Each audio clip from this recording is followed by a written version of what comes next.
Hi, I'm Gary Zacharias.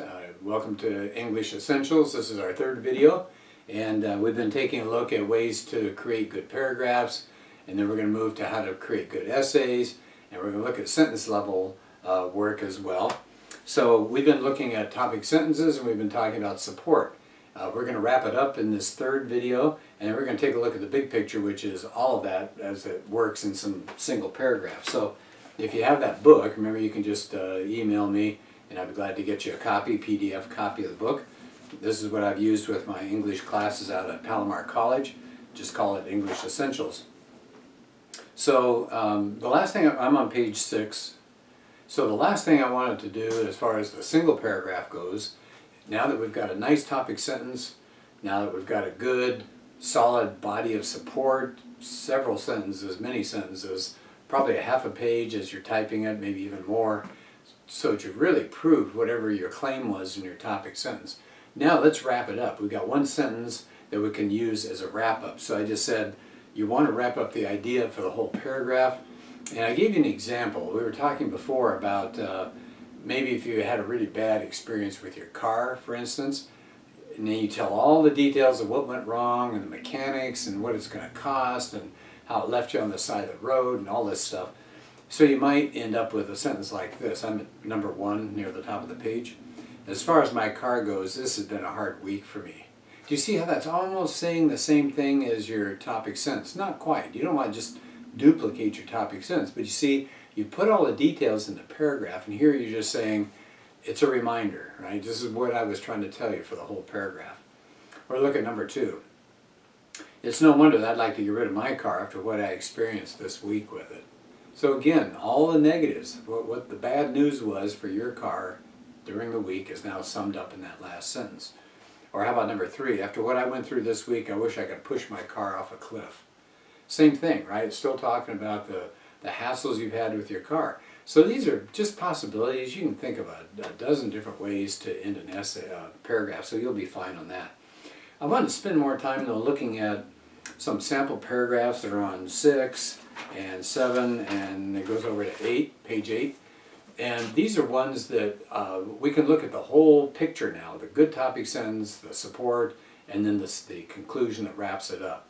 So this is going to make a nice, solid, tight, well-constructed paragraph. These are the kinds of things that you want to include in your writing. So, for example, I'm not going to do them all. But let me go down to B, because that's of interest to me. I used to run a lot of marathons and did a lot of long-distance running. And so this is in the middle of an essay where I was talking about running a marathon. This is just one paragraph in the middle. As the first few miles rolled by, in other words, this of all a marathon is happening, I thought back to all the difficult and bizarre training I had put in. Okay, so look at my focus here. It's not just I trained for the marathon. People say, well, of course you did. Everybody has to train. But look what I'm focusing on. Bizarre and difficult. I have to only do those two things. I can't tell about the wonders. I can't tell about the joy. Just bizarre, something kind of unusual, and some of the difficulty I had. Now, I've got to prove that. I have to give the support. I can't just say, trust me on it. It was bizarre. It was difficult. You're going to say, well, give me some details. What do you mean it was hard? All right, over the last 3 months, I estimated I'd run around 600 miles. What kind of support is that? Fact, right? So I'm trying to give you some facts to say, that's difficult. Run 600 miles and see how you feel over 3 months. That's 200 miles a month. That's a lot of training, but other people do that too if they want to run a marathon. So I wanted to start off with facts to kind of hit you upside the head here and say, wow, take a look at that. Many of these miles were in the early morning hours when I was just getting out of bed, and it was a tough accomplishment, right? So everybody knows that feeling. Struggle out of bed and go running. That's not exactly what you want to do. One morning stood out in particular. Notice next, I had run in the dark. What am I starting to do here? I'm going to give you a story. So I've given you facts. I've talked about the difficulty of getting out of bed, and now I'm going to give you a little story inside the middle of this paragraph for support. I'd run in the dark over by a local school and felt pretty relaxed and loose as I loped along. But things changed in a hurry. All of a sudden I was airborne with my feet pedaling uselessly in midair. The landing was less than beautiful, and as I lay there stunned, all I could think was that I'd ruined my chances to run the upcoming marathon. Finally, my curiosity got the best of me and I checked myself all over. Luckily, nothing was permanently damaged. Of course, I had to see what launched me into my brief flying career. A chain link fence, tired from years of service, had leaned way over, and I'd run up until I ran out of fence about 3 or 4 feet off the ground. Okay, so can you picture that? I tried to be descriptive. I tried to tell you about the fence, tried to tell you about the angle of it, tried to give you an idea of the height I was off the ground. That was an unusual feeling, I got to tell you. It was very strange. So there's a story, but in the story is description as well. Here's another occasion. Do you see how I'm just piling up the evidence here? On another occasion, I had the chance to run on a new freeway which had not yet opened to traffic. That was a weird sensation as I ran up a quiet on-ramp, headed down the empty freeway, and exited at the next off-ramp. That is strange. Remember my topic sentence? I was talking about bizarre and difficult. This was bizarre. I was on a freeway. I was running on a freeway. Pretty weird. It was like a science fiction story in which everyone in the world has died of some strange disease with one character surviving alone. Okay, now I'm done with my support. I've told you stories, I've given you description, I've given you some facts. Now I need to wrap it up. I don't want to just end there with that last example. So look at my last sentence. I look back at those days of training and shake my head at the odd and difficult challenges I encountered. Do you see that term there, that phrase, odd and difficult? That takes you right back to the topic sentence. It's an echo. Can you hear it? It's almost saying the same thing. So you start by making a claim, you prove it with as many details and stories and facts and everything you can, and then you tell people at the end, this was what I was trying to do. So you tell people what you're going to do, then you tell them, and then you tell them what you told them at the end. It's kind of an odd way to think about it, huh? Tell them what you're going to tell them, and then tell them what you told them. It works for speeches, and it certainly works for writing as well. Let me skip down. In fact, just because of time, let's go over to page 8. You can read the other ones and see what you think.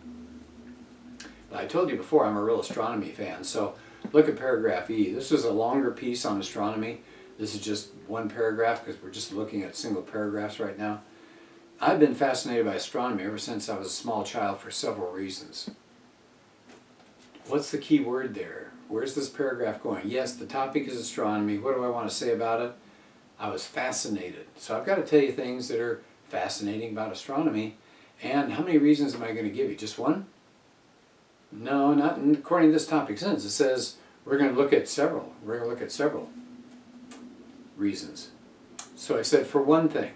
Okay, do you see what I'm doing there? I'm giving a clue about where we're going with this. I'm going to have more than one because I said for one thing. In fact, if you look ahead, if you go down a little further, you'll see I also like astronomy. I'm the 5th line down. I also like it. So I've got one reason, I've got a second reason, and then about 6, 7 lines down, most importantly. So you know I've got 3 reasons here. And by the way, I've built them up. I've put the 2 I didn't think were quite as important, and then put the most important thing last. And that's what you want to do. If you have a list of reasons, a list of topics, save your best for last. Okay, we'll come across that more than once as we talk about these things.